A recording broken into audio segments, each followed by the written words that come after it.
These are the stories of 10 of the greatest paintings in the world. I'm Andrew Marr. Art, not politics, is the great passion of my life. For me, it gets to the heart of what it is to be human.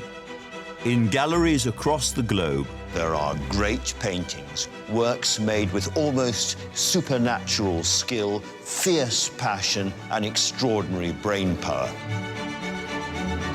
Now I want to tell stories behind some of the most iconic images in history, pictures like Leonardo's Mona Lisa, Van Gogh's Sunflowers, and Turner's Fighting Temeraire, paintings that represent the pinnacle of what people can do with paint and bristles. He created a brand new way of depicting the world. The colours would fizz and pop on the surface. It was like you could touch these people. It was like the portrait could speak to you. Behind every picture, there is a story. I'm going to peel back the layers to find out more about the lives of their creators and the worlds they came from. There was something about this middle-class Florentine housewife that intrigued him. Why are these the paintings we all know and love? How were they created? And what makes them the greatest paintings in the world?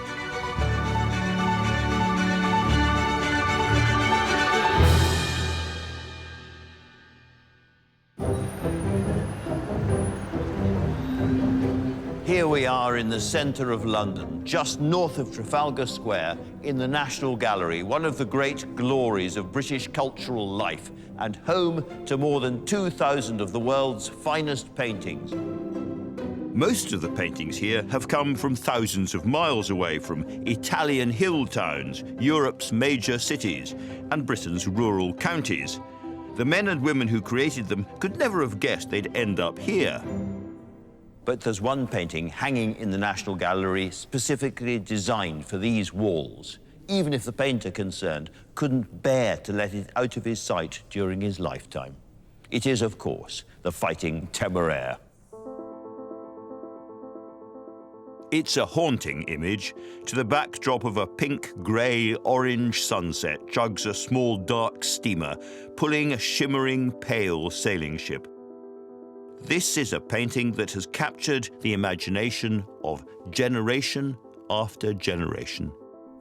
I've sort of lived with this picture for most of my life. One of my schoolrooms when I was a kid had a print of it, and I can remember worrying that the big ship didn't have any sails out, which is kind of the point.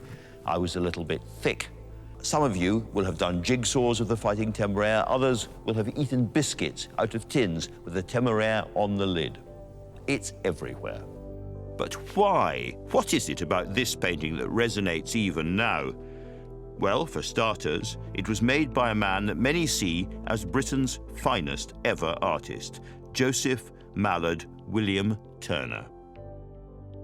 Turner was the kind of artistic superstar of British painting in the early 19th century. He was particularly well known for his seascapes. This was still very much a seafaring country, and Turner was the master painter of all of that.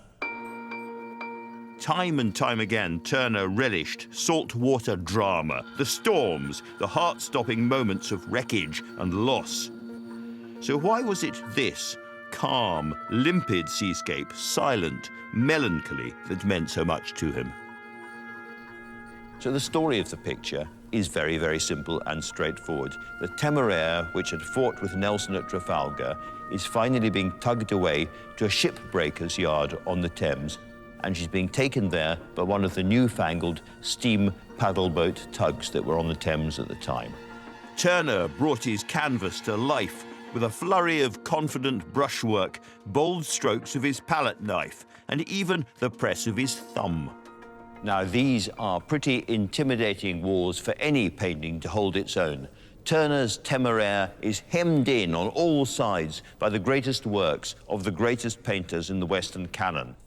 And yet, time and again, the Fighting Temeraire is voted Britain's favourite painting. And indeed, it's recognised across the globe as an iconic piece of 19th century art. So, what's the secret of the Fighting Temeraire? To answer that, we have to go back to this painting's origins, because behind the image, so simple and so patriotic, lies another story of class, ambition, and opportunism. A story just as British, but rather more calculated.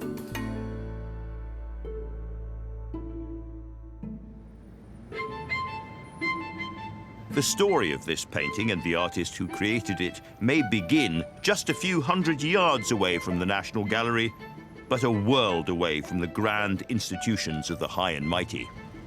Turner was a Londoner. He was born in a narrow, dark little street called Maiden Lane in Covent Garden, right in the heart of the capital. His father was a wig maker and a barber and had a shop in Covent Garden. Turner was extremely working class. Nowadays, if your parent had a hair salon in Covent Garden, you'd be living a good life, but not back then. His sister died at the age of 5, and his mother ended up in a mental asylum. But he used to love to draw and paint, and that was his way of finding comfort in a world that was slowly being taken from him with the loss of his family. Turner's reassurance would always come in the form of brushes, oils, and canvas. Even at this early age, he showed the same passion that would be the driving force behind his Temeraire. His talent, particularly to his father, was obvious from the start. Because of the shop, the family were brought into the path of some wealthy and influential men, and Mr. Turner Sr. took full advantage of this circumstance. He used his shop as his son's earliest exhibition venue, putting his juvenile watercolours for display and then charging his customers 1 shilling to see them, which might not sound like a lot of money, but 1 shilling is the entrance fee to the Royal Academy, at the time the most prestigious art venue. So it shows just how ambitious he is for his son at this time. Turner instinctively understood what people wanted, and he was making money from his art, his watercolour landscapes, town scenes, and monuments, before he even reached his teens. But this barber's son wanted more. From the age of 14, which was young even in those days, he was admitted to the Royal Academy for his precocity in painting and drawing. And from the moment he started to exhibit, people loved his work. It's fair to say he explodes onto the British art scene. His watercolours are the first thing. They're described as miraculous. People can't believe the effects that he manages to achieve in a medium that's very underrated at this time. Almost straight away, it becomes clear that Turner is a star. He is made a Royal Academician at the youngest age ever, only 26 years old.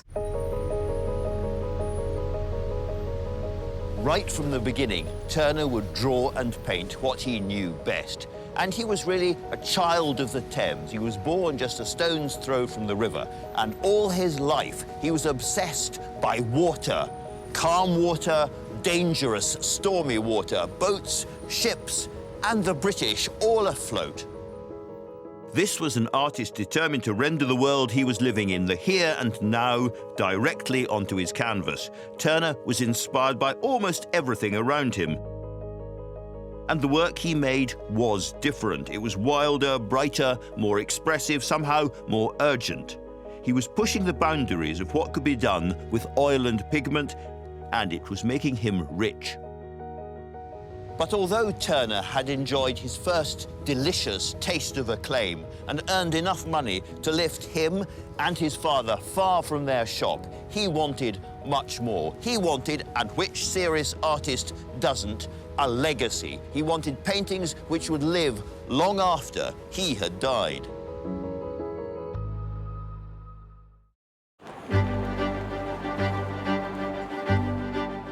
The Fighting Temeraire is one of the most recognizable paintings in the world. But what's the real story behind this evocative image? And why was it quite so important to the artist who created it, J.M.W. Turner? It was certainly the work of a man who had transcended a difficult childhood with extraordinary talent. It was clear, almost as soon as he picked up his first piece of chalk, that Turner was something special. The first part of his life is success upon success upon success. This was an artist who in his 20s had taken London by storm. At just 29, he opened his own gallery and began selling hundreds of paintings every year. His bright, skillful maritime scenes and landscapes couldn't have come from any other hand, and it wasn't just the public that couldn't get enough. In 1807, he was appointed a professor at the prestigious Royal Academy. High, mighty, but Turner wanted higher still. In 19th century London, this was an astonishing rise for a boy from a barber's shop. But although he never lost his Cockney accent and remained proud of his origins all his life, there was one area where his background was causing real trouble for Turner. The man who'd create the Temeraire wanted not just cash and respect in his life, but a legacy. He wanted his painting to outlive him long after his death, and that meant big commissions, and that meant catching the eye of King George IV. He really, really wanted a royal commission. He wanted the chance to paint something for the king. He knew he was good, so he was arrogant, really. He believed he was very clever and he wanted people to appreciate what he did. A lot of people didn't take to Turner. There was a lot of snobbery, and that's probably because of his personality. You know, he didn't hold back, and it wasn't quite the right flavour within genteel company. And then finally he got the chance he'd been waiting for. George IV was a passionate collector of souvenirs from the Napoleonic Wars, and he was keen for a painting commemorating its most famous sea battle. Excitingly for him, in 1822, he is commissioned to paint a picture of the Battle of Trafalgar, which is destined for part of a decorative scheme in the state apartments at St James's Palace. It's now hanging in London's National Maritime Museum. This image is the precursor to Turner's Temeraire, and it delivers on a remarkable scale. The sailors on board are almost miniaturized by Nelson's flagship, the colossal HMS Victory, which dominates the frame. Even Nelson, in the throes of death, is reduced to a matchstick figure, and yet the human drama still packs a mighty punch.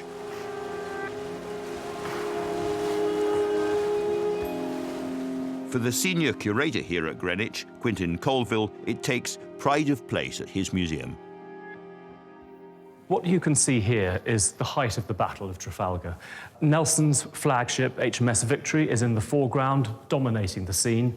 Around it are clustered other warships, British, French and Spanish, engaged in one of the great naval battles of all time. You can see in this painting that Turner is deeply concerned with the cost of war and the human dimension of the war, which he brings to us through these resilient British sailors in the thick of the fight. You get a real sense of the sort of the gory details, people falling from the riggings, the shattered masts and the torn sails, but also the bodies in the foreground, drowning hands rising from the bloody waters. That really confronts you. If this painting was all about winning the favour of the court, Turner had taken some remarkable risks. It really wasn't at all what they'd expected. The painting attracted a good deal of criticism when it was first unveiled at St James's Palace. One of the things that was commented upon at the time was the way in which perhaps he merged different periods of the battle together. But it was also the details of rigging and masts and spars and signals that had people hot under the collar. Turner could feel royal approval and perhaps his one and only chance to win it disappearing. His big gamble had failed. The public wanted something more esteemed, more proper, more respectful. It wasn't what they wanted in terms of a commemorative painting. George IV was also critical of the painting, and ultimately it did not remain at the place where the commission was intended, St James's Palace, but was given to the Naval Gallery at the Royal Hospital in Greenwich. Turner got very angry. He felt by then he was the artist. They'd asked him to paint it. They should have let him have free rein, and he painted it in the best way possible. And he didn't want to paint for the king anymore. Disaster. Turner's attempt to capture a key moment from British history had been consigned to history, and his ability to leave a lasting mark on British art seemed out of reach. He'd had his moment, and he'd blown it. In particular, the public was struggling with the very bright and vibrant colours that Turner tended to use. They also struggled with this characteristic haziness that many of Turner's later pictures in particular demonstrate. For a contemporary audience who are preconditioned to expect a very high level of detailed finish, this was very problematic. They couldn't read the brushstrokes for the metaphors that they were meant to be, for sort of dabs of light. They could only see them as very loose, unfinished, and therefore rough and undesirable patches of paint. But this working-class barber's son hadn't worked so hard for so long just to fade away. If the way to the public's heart was to give them a ripping yarn, then for his next piece, that's just what he'd do. And in 1838, as he reached the grand old age of 63, a national event gave him what all of us need at some point, a second chance. This is a narrative painting in that it tells a story, and Turner really wanted it to tell a story. In fact, the full title of the painting is The Fighting Temeraire, Tugged to Her Last Berth to be Broken Up, 1838, a specific moment in a specific year. Although the Napoleonic Wars had happened 30 years before, there was a revival of interest in the subject, spurred in part by King George's own fascination with it. This interest in the Navy manifests itself in several ways, which I think is why it's so interesting. There's a newly cleared area of London just by the Strand, and it was decided to call it Trafalgar Square. At the same time, they decide to have a competition for a monument to go in Trafalgar Square, and that's when the idea for Nelson's column came along. Everyone is not only talking about Nelson and the Battle of Trafalgar, they're talking about the Royal Navy in general. Nelson mania had well and truly swept the nation. All of these objects relate either to the Battle of Trafalgar or to the death of Admiral Lord Nelson. And they range across different classes, different groups of income. You can see cheap, mass-produced ceramics like mugs and cups. A very expensive object over here, a crocus planter. Down here, there are children's toys modelled on Nelson's funeral procession. The names of the great battleships were on everyone's lips: the Victory, the Defiance, the Conqueror, and of course the Temeraire. They required objects like this to bring the personalities of those who fought, and also the ships themselves, into their sitting rooms, into their lives, into their houses. So these objects were the essential currency for bringing naval glory and valour into people's real worlds. This had been the biggest conflict of a generation, their Great War, and the commanders and sailors who made up those fleets were still celebrated heroes. This was still very much a maritime naval country, very proud of its navy. What happened to sailors, what happened to ships, was absolutely crucial to the whole country. Turner knew that, and painting that was his great speciality and skill. So when Turner heard that one of the warships, the Temeraire no less, was going to be towed down the Thames on its way to the scrapyard, he knew this could be a very powerful image. The Temeraire was a symbol of national security. She was a symbol of sea power, a symbol of royal naval might, and people knew that that is what had kept them secure. That is what essentially had won the Napoleonic Wars. And that meant that when a ship was taken away, perhaps captured by the enemy, very rare occasion, or in the case of the Temeraire, dismantled, then there was a real sense of loss and grieving felt by the nation. The Temeraire, at this stage still known by its naval nickname, the Saucy Temeraire, had had a hugely important role at Trafalgar. When HMS Victory came under very heavy fire from the French warship Redoutable, it was the Temeraire that came to the Victory's rescue. moving alongside and in fact firing a terrible broadside into the stern of the French warship.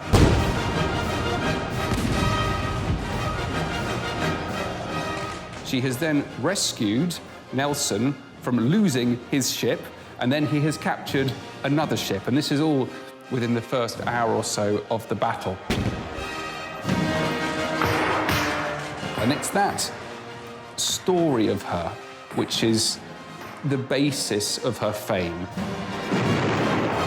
All warships, in the eyes of their crews, have personality, something distinctive about them in the way that they handle. They provide a role that is not simply one of fighting, but of protecting those who live within them. But beyond that, when they've been connected with great events, like Trafalgar, for instance, they carry a popular appeal. Their name becomes known and travels far and wide. By September 1838, she was long out of date as a warship. For the past 25 years, she'd been in service on the home front, even being used to house prisoners down in Cornwall. But despite that, she hit headlines across the country when she at last set off for the Breakers' Yard in Rotherhithe. That was the largest ship to be broken up.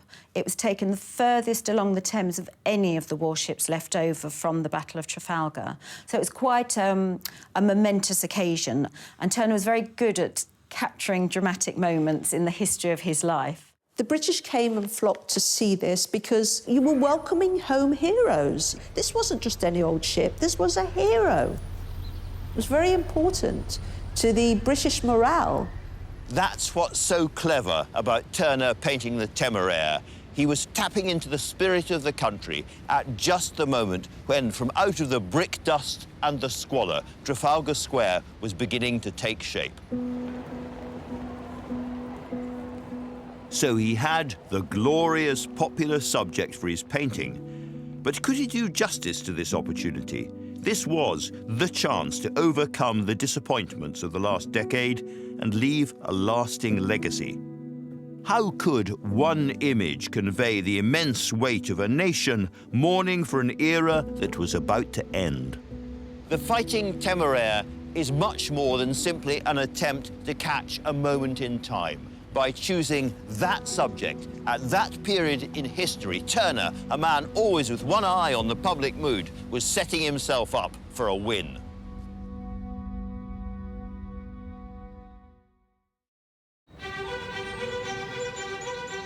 The Napoleonic Wars engulfed a continent in conflict for more than 10 years, climaxing at sea in the bloody clash of the Battle of Trafalgar.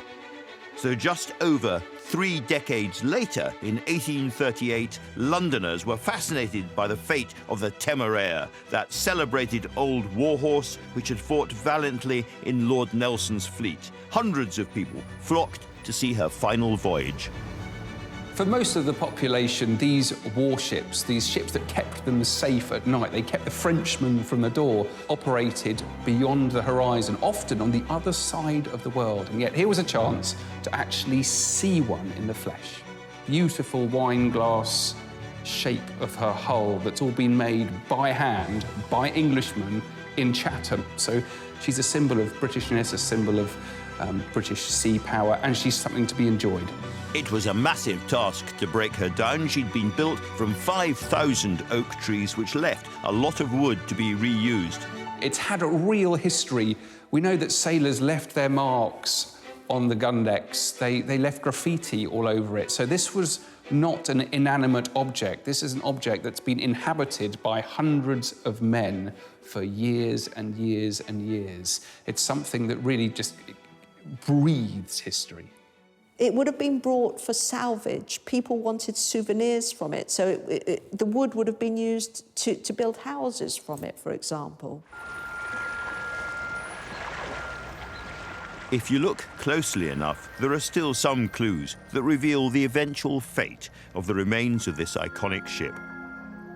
Hidden away in Rotherhithe is St. Mary's Church.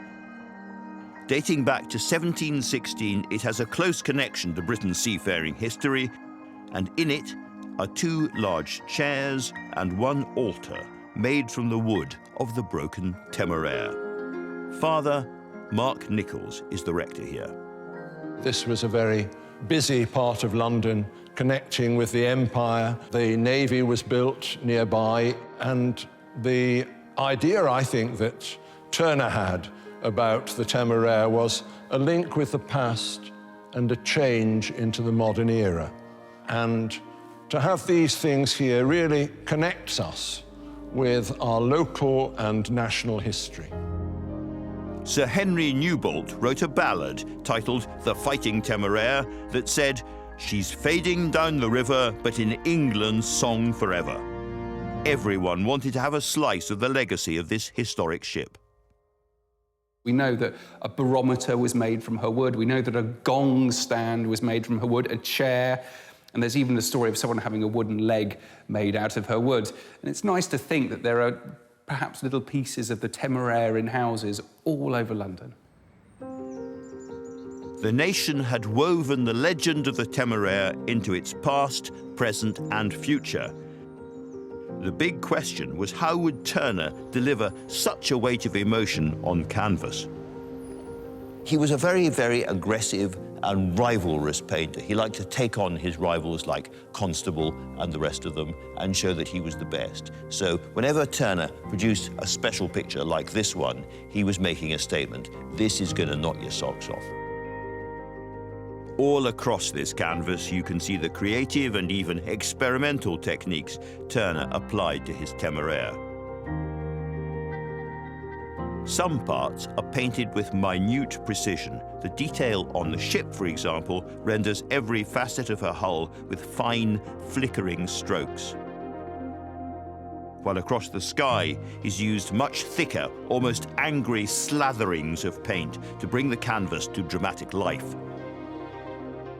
Turner was an obsessive observer of skies, constantly sketching, constantly noting the skies as they changed. Nobody who hadn't done that would have had the confidence to paint something which looks like a hugely glowing, pulsating sunset, and yet when you actually look at the sun itself, the disk of the sun, it's a kind of dirty grey. It's not bright at all. The brightness comes from everywhere else in the picture.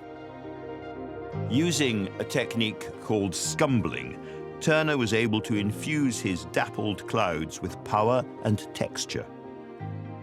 He added layer after layer of weak, thin glaze before gently dragging the bright colours of a sunset across his canvas with a heavily laden brush, leaving parts of the underglaze still shining through. Right in the middle of the sunset, you have great lines of dark red and brown, very unexpected when you look at it closely, and yet the overall effect is a completely convincing, pulsating sunset. But while Turner had used his creative talent to depict what had been a real event, this isn't exactly an accurate record of the Temeraire's last voyage. In fact, Turner has used considerable artistic license.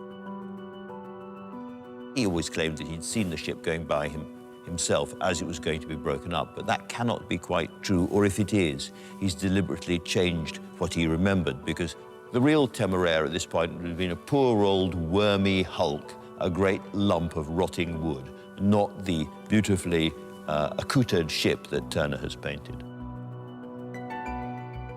So we've got the ship painted looking like a ghost in beautiful white and gold, when actually it was yellow and black. He painted one tug leading it. There would have been two leading it. He moved the tug's funnel to the back so that the billowing smoke is almost heralding the ship behind it. The Temeraire itself has tall masts and some furled sails, which by the time it was being broken up, all that was chopped down to make it easier to be tugged along. So the whole image is fabricated. He's painted the sunset in that painting, because a sunset in a painting, the narrative is that it's the end of something. Something's coming to close, like it's the end of the day. But the sunset is depicted on the wrong side of the painting. Turner artistically moved it over to the other side of the canvas. And why has he painted the moon in the painting as well at the same time? Well, sometimes you can see the moon in the early morning as well as the sunset. And other people say he painted it to show that time was passing, that it was almost like a funeral march, and slowly going through day and night with the sun and the moon, she was being brought into her final resting place. The painting is very aesthetically pleasing and beautiful. It's a wonderful study in contrasts.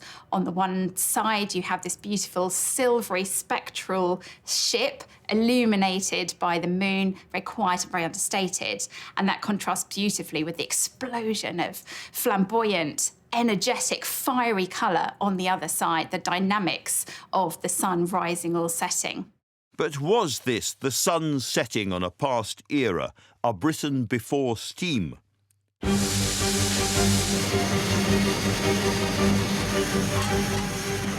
Much has been made of the new technology at the heart of this painting, the steam engine. And Turner must have had a keen sense of the Industrial Revolution which was then exploding all around him. Could the Fighting Temeraire be about how this new steam power was replacing the customs and the history of old? On a simple level, it's very easy to read. You don't have to be a historian of 19th century art to be able to unpick the story of the sailing ship being towed by the steamship, and it's about one age passing into another. But that simplicity belies the very complex issues that Turner brings within it. And like all great works of art, it can be interpreted in different ways. So is it celebratory? Is it sad? Is it poignant? I think it's above all an image of hope. A lot of people said, oh, this is an example of Turner's unhappy with the changing of era where you've got the great wooden walls of the Age of Sail being dragged to their death by steam power. In fact, you realise that one of the most beautifully painted bits of the entire painting is the steamer, it's the tug. And Turner is celebrating that tug. He's celebrating steam power. He's celebrating the new England as much as he's mourning the loss of the old. But for Turner, it would be the public and the critical response to his painting that would really be crucial. The subject of Turner's most important painting was remaining relevant. But no matter how much he tapped into the public mood, there was a new problem looming on Turner's horizon. That problem was that Turner would be up against a host of contemporaries all competing for pride of place at the Royal Academy show, the best slot for the most important moment of the year. Turner knew that how his work was received at this prestigious event could make or break its wider reception. But Turner's luck hadn't run out quite yet. By 1839, the Royal Academy had moved into a space in the new National Gallery on the edge of Trafalgar Square. So Turner's painting of a heroic Napoleonic-era warship couldn't have had a better view. And Turner had one final trick up his sleeve. Not only was his painting to be displayed in a location essentially twinned to its subject matter, Trafalgar Story, Trafalgar Square, but Turner was also on the hanging committee that year as well, which meant he could choose the perfect position for his painting. This is an unprecedented tale of luck and good planning. There was literally nothing more that Turner could do. He had created a masterpiece, and to promote it, he had fired off every cannon he had. All he could do now was stand back and wait for the reception.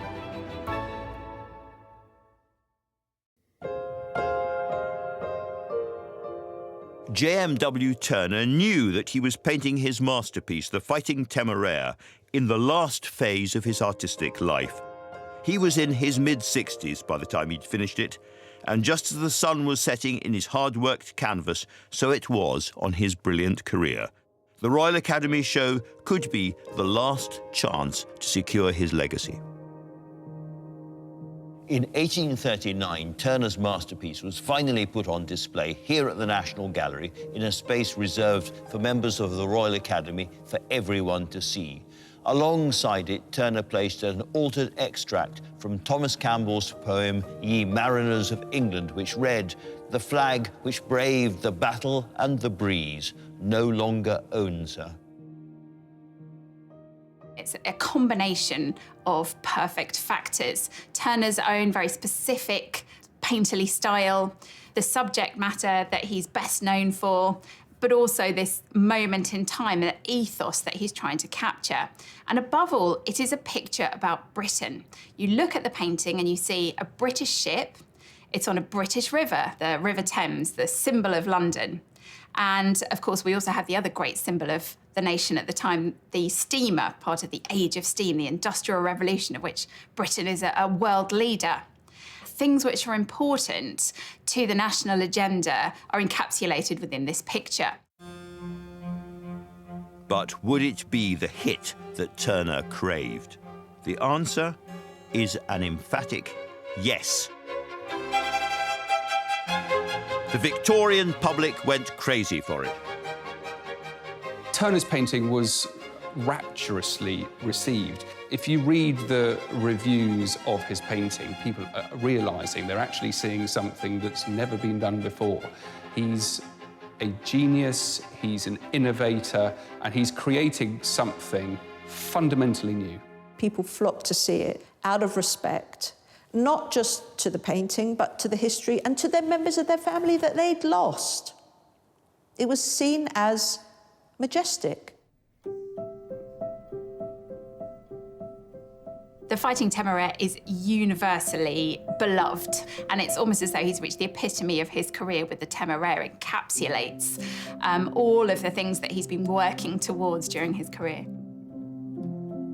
The London that Turner grew up in might have been changing fast, and the country that had once embraced him as its finest artist might have started to look to the next generation coming up through the Academy. But just for this moment, old Turner had the nation in his hands. He was a patriotic man. The Temeraire was his personal tribute to the country he loved, and perhaps that's why, for the rest of his life, Turner never let this painting out of his sight.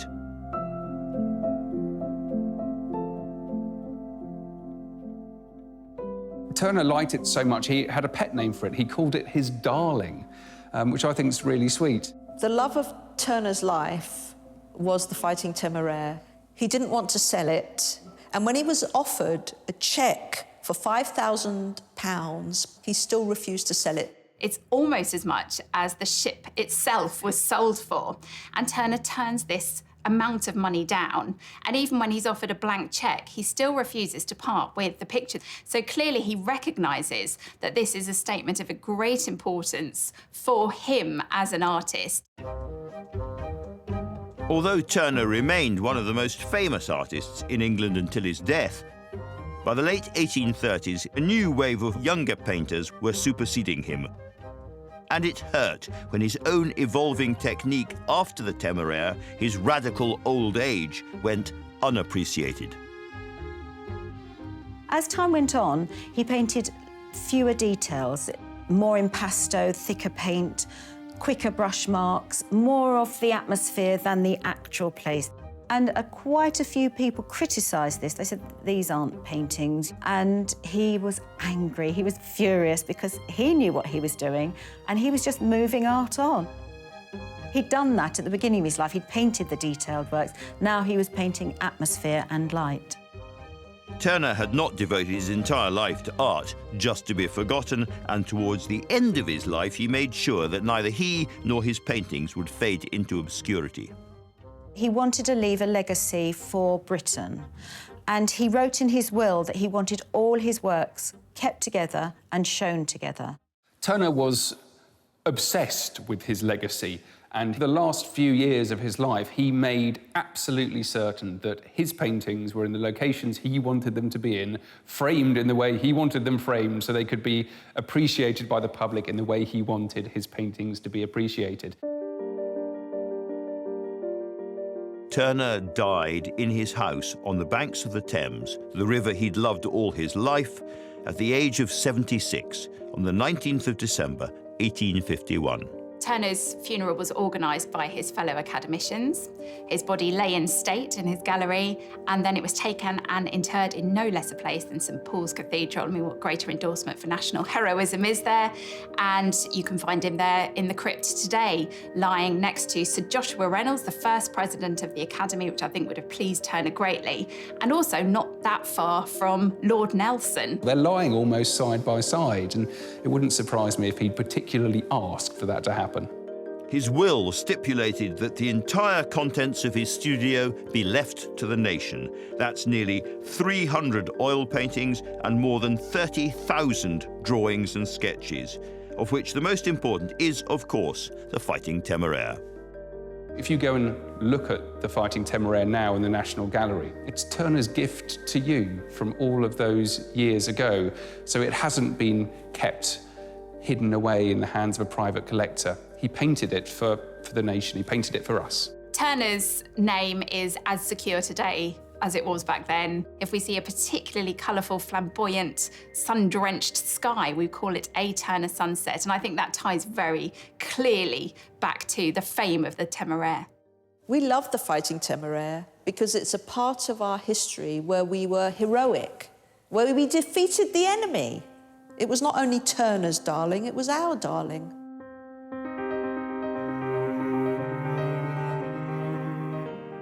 There's only one place to end this story, and it's, of course, back here in the National Gallery, where Turner's darling is displayed permanently, just as he always wanted. Now, if this was simply disguised autobiography, we wouldn't love it so much. The truth is that Georgian Britain, the country that had fought the Napoleonic Wars, was not simply vanishing into the sunset, or if it was, then a new Britain, the much more vigorous, industrial, imperial, Victorian Britain, symbolised by that tugboat, was about to emerge. Yet there's no getting away from it. This is a fundamentally backward-looking, nostalgia-soaked image, and its popularity makes me ask, are we British basically still children of the sunset rather than of the dawn? Whether we are or not, we remain vigorously commercial and money-grubbing, which allows me to end this film in a way that Joseph Mallard William Turner would have been delighted with. Because here is the new British £20 note. And look who's on it. Yes, it's Turner. And look what's on it. Yes, it's the Fighting Temeraire. This is by far the most famous and the most loved image that Turner ever made. That sun may be low in the sky, but it has not set for nearly 200 years.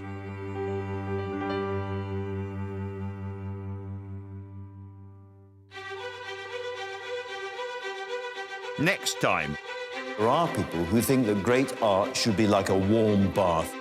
This is more like a barbed wire face mask. How one of the darkest events in Spanish history. It's the catastrophe which alerts us to what modern warfare was going to look like. Met a prolific artist's complicated love life. He referred to women as either goddesses or doormats and weeping machines. It could only be Pablo Picasso's Weeping Woman.